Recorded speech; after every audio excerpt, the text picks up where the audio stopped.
Today I could be making a grave mistake, and that's because we're going to be looking at a scenario where the Balkans go into a war slash a civil war, and if you're not from the Balkans or you don't know the situation in the Balkans, everyone there hates each other, and it's due to like history of being merged together, being forced to live with each other, and them not being nice to each other and doing bad things to each other. Well, everyone here hates each other, and I'm going to be covering it in the video with wars and a winning side, which, oh boy, I can't wait to see the like to dislike ratio on this video. Anyway, guys, yeah, we're doing that. So if you do enjoy it somehow, make sure to leave a like on it, subscribe to the channel if you're new, support. If you're Balkan, please do not hate me. I want to visit your countries one day, so you know, I just don't like when I get there. You don't hold grudges, right? Anyway, let's go ahead and start here. So in real life, Serbia and Kosovo are having a rising in tensions. Now, if you recognize Kosovo or not, that's up to you. Me personally, for the sake of this video, Kosovo will be realized as a legitimate country, even though it's not recognized by the UN. So Serbia and Kosovo, they've been going at it. NATO has been coming to the aid of Kosovo. They've sent their, I guess, security troops to Kosovo in order to, like, I guess, reinstate their border. Serbia doesn't care about that though. Serbia's gonna, if they want to do anything, they're just going to invade Kosovo, and they could get into a war with NATO, which would not end well with them at all, considering that that's a NATO country. That's a NATO country. My point is they're completely surrounded by NATO countries here. But what if NATO just screwed off? Like, goodbye. So only Balkan countries will be able to participate in this war, which means no foreign powers like the US or Russia will have any influence on it. And by Balkan countries, I mean any country that is Slovenia, Hungary, and Ukraine, and anyone south of that. That includes down to Turkey. Ukraine isn't a Balkan country, so we're not going to be including them. But yeah, Serbia declares war on Kosovo. And, well, I guess it's not declaring war since they don't recognize them, but they're going to send troops into Kosovo. And they'll start to take large amounts of land. But eventually, this isn't going to fly because, you know, Kosovo has some allies here in the Balkans, and one of them being Albania. Wait, no, that's not what they do. Albania will join the war on the side of Kosovo and send their troops up north in order to counter the Serbs, in which they do very very small amount of pushing back. So that's cool and all, but Serbia is sending reinforcements, and obviously Serbia will overpower both Kosovo and Albania here. But there's more. North Macedonia will join this war. Now, why would North Macedonia join this war? Quite frankly, not too sure. But they could be looking to get land against Serbia to expand themselves. But they do have quite a bit amount of ops here in the Balkans surrounding them. Those ops include Greece and Bulgaria. And you don't want to mess with them because Greece is strong, Bulgaria is strong. Well, Macedonia would get slaughtered by them. So Bulgaria starts to kind of gear up to get into the war. Greece goes ahead and declares its neutrality. But over here, we have Croatia joining the war. Now, the reason Croatia joins this war is because of two things. One, they don't like Serbia. And two, they have land claims in Serbia. So this area up here used to be a part of Croatia in some way, shape, or form. And that might have been during World War II when they were overseen by fascists. But you know, you can still have your land claims, right? I mean, rightfully so. Virginia gets to claim half the not half the United States, but half of North America due to the charter, which, if you don't know what that looked like, it looks something like this. So Virginia has claims on all that, which is pretty cool. So Serbia joins this war and they start sending troops over here into this part of Srpska. Issue with that uproar in Bosnia and Herzegovina. So as you can see, the Balkans are a very confusing place. Bosnia and Herzegovina is a very unstable country right now, and it's due to the multiple ethnicities that are mixed together within it. So kind of like how Yugoslavia was mixed together with all these different ethnicities that don't blend well, the Serbs, the Croats, the Albanians.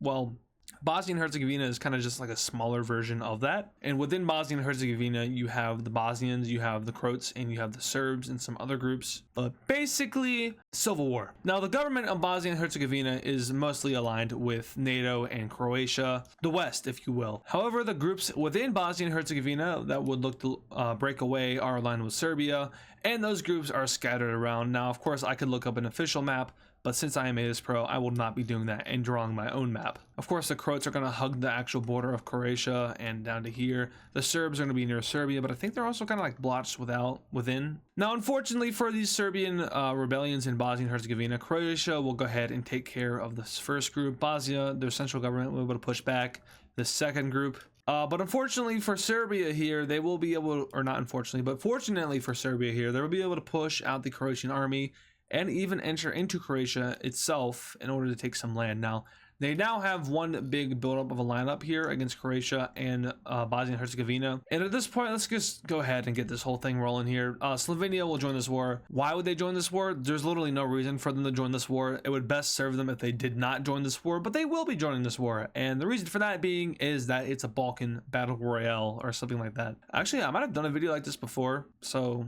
I should have done my research. But these guys are all fighting each other now. The blue countries in the south will be able to push back up against Serbia now due to the realignment of their troops. Now, Montenegro is an interesting country here because I would go ahead and put them with Serbia, and I will be doing that here, but they very easily could join the blue team because of the NATO relations they have with them. So Montenegro, kind of a wild card. They would likely just stay out of this war, but for the sake of Serbia and for the sake of old times, because remember, I think it was 2008 is when they split.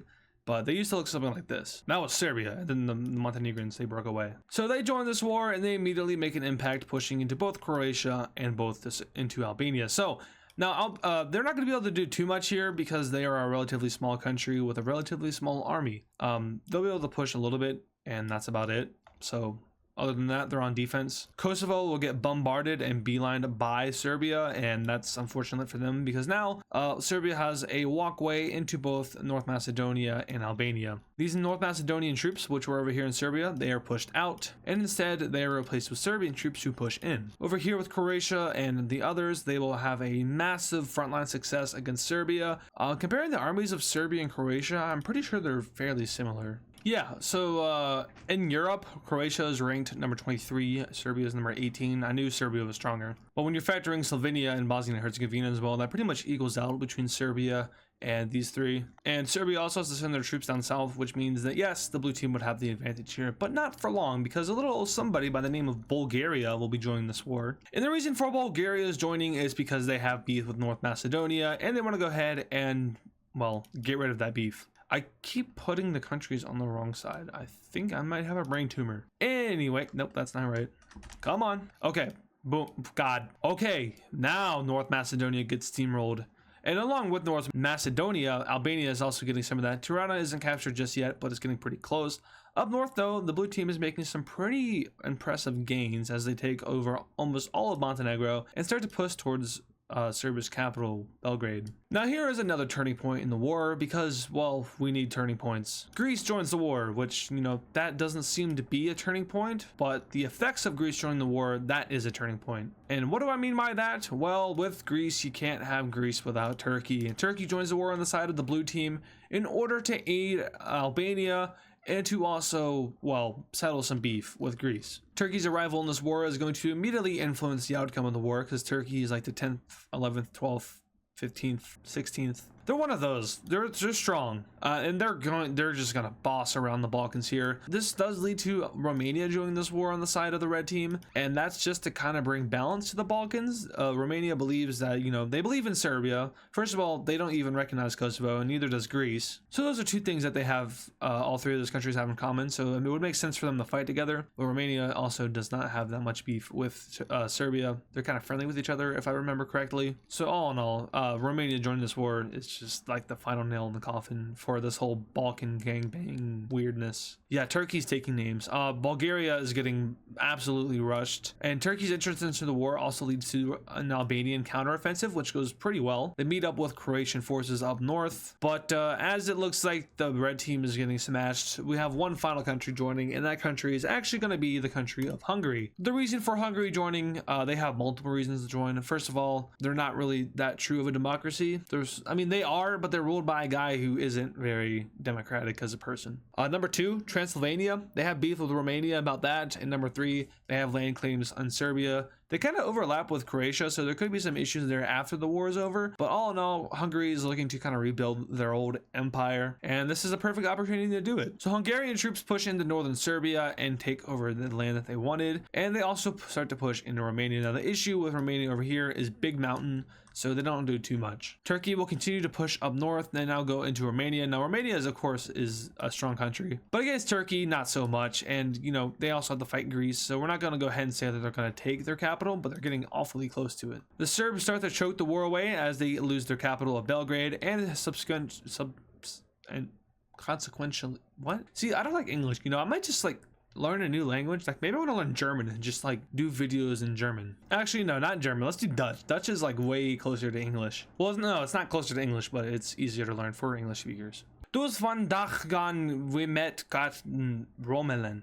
Dutch. Okay, back to the Balkans. Why are we talking about the Netherlanders, the Dutch, the spice people? 50% weed, 50% sea. Anyway, those mountains I was talking about earlier, kind of irrelevant. Greece is gonna go ahead and like push into Albania in order to try to knock them out of the war. I don't know why they did that, because it just leads to Turkey pushing in further. Also, the Turkish Navy, they're taking islands. They land in Crete, which is impossible, but they do it anyway. And Bulgaria loses Sofia, which is a huge blow to them. And it leads to the liberation, or the start of the liberation of North Macedonia, as Albanian and Croat forces push out and reach up with Turkish forces. Now, Kosovo is liberated, the rest of Serbia falls. Wow. Nope. Okay, they fall, they're gone, and it just leaves Romania and Greece. And at this point, they're all coming in on all angles and sides, so they're gonna go ahead and work out a peace treaty here. And the blue team wins this video. Very unlikely that Turkey would actually join a war like this in real life, but if they were to, it would certainly help out whichever team they're joining on. And in this case, it was the blue team, which leads into success. Now, if Turkey doesn't join this war, it's a different scenario. The red team wins. But Turkey really is an X factor here for the blue team, so it leads to their victory here. Now, of course, I could do another scenario where Turkey doesn't join, and once again, the red team would win. And I'm really just saying this to clear my name so I don't get shot whenever I visit the Balkans. That is if anyone recognizes me. Anyway, we can go ahead and take a look at this peace treaty now, where I'm definitely going to get shot. All right, looking at this peace treaty here, I want to end myself. I also forgot to erase that line. Okay, so the Balkans are ruined. My bad. So let's go ahead and address this, because this is the sore thumb for me. So Bulgaria, or not Bulgaria, Hungary and Croatia are having issues figuring out who is going to own this. They originally were going to go ahead and split it, something like that. But then Hungary got ahead and got a good chunk out of Transylvania, which kind of led them to kind of die down on the deal. So in the end, they just settled for something that looks like this. So they don't get all of their claim, and Croatia gets pretty much all of theirs. But that's settled, and now we have the Balkans looking like this. So yeah. Croatia is looking very nice. Serbia no longer exists technically. There's now just a federation of Serbs, which involves Montenegro and the Serbian parts of Bosnia and Herzegovina. The Croatians managed to get all of the Bosniaks and the Croats within their country. Sure, that won't lead to any issues. Albania got all of Kosovo and some more Albanian land in the surrounding area. Of course, there's probably some land over here in Greece that I missed, but North Macedonia, they remain untouched, which is either a good thing or a bad thing for them, because, you know, one, they exist, and two, their economy doesn't exist anymore, so that sucks for them. Turkey went ahead, they got a lot of land over here in the Balkan area of Europe, and they definitely have a good foothold over this area. Now, this looks horrible. There's not anything I can do about it, though. I mean, I can't like raise land. But speaking of land, Turkey did manage to get itself a lot of these Greek islands, which they had issues with Greece over. Romania, nothing happened for them. They got a tiny sliver of land taken, and then a chunk of Transylvania, so they'll be fine. And yeah, so I've officially ruined the Balkans. My face is now on a multiple wanted posters in the Balkans, so sorry. Maybe I won't visit the Balkans. I don't want to die just yet. I'm almost 18 though, so I can travel soon. Just, you know, maybe we'll forget about this video, right guys? Anyway, that will do it for today's video. So if you guys did enjoy it, make sure to leave a like on it, subscribe to the channel if you're new. There's nothing else to really talk about. So once again, thanks for watching, and I'll see you guys in the next one. And of course, thank you to all the super fans, which include Matthew Newman, Yam, Kali Speaks Plays, Shadow Gamer Z, Deva Edits, Mr. Bonk 7, Hammer Toad 45, Patrick Clauser, Connor the Gamer, Texan Cowboy Cheese, Poland Country Ball, Yakko, Nevada Garbage Trucks, DW Cool Dude, Soviet Ball, and Serminator. Once again, thank you guys.